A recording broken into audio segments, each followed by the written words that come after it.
Update tayo sa sitwasyon sa Commonwealth Avenue kung saan nagrarally ang ilang grupo. May ulat on the spot si Jonathan Andal. Jonathan?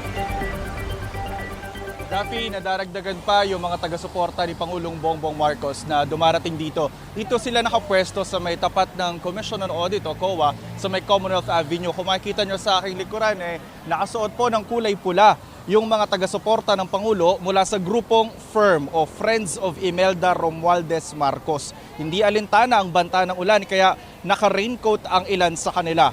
May attendance check din sila. Sabi na nakausap ko nagpapa-attendance para lang ito malaman kung sino ang mga pumunta sa kanilang grupo dahil marami silang chapter. Wala naman daw itong kapalit. Katunayan may kanya-kanya raw silang baong pagkain. May isang grupo naman na dumating dito sakay ng isang truck na may logo ng MMDA. Galing daw sila sa Makati. Ang isang babae bumagsak sa sahig habang bumababa sa truck. Sa dalawang nakausap ko sa kanila, isa ang nagsabing supporter daw ng Pangulo at pumunta rito para makiisa. Ang isa naman, hindi raw supporter, gusto lang daw niya malaman ang sasabihin ng Pangulo sa SONA. Nakisabay lang daw sila sa truck papunta rito. Ilan sa mga taga-suportang nakausap ko, nagpapasalamat daw sa Pangulo dahil sa 20 pesos na bigas. Malaking tulong daw yon sa kanila. Ilan naman ang nagsabing gusto nilang marinig sa SONA ang pagtaas ng sweldo at pagbaba ng presyo ng bilihin.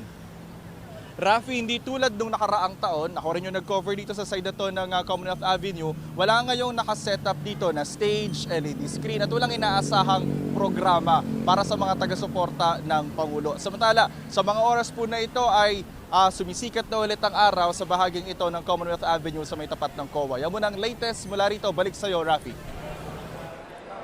Maraming salamat, Jonathan Andal.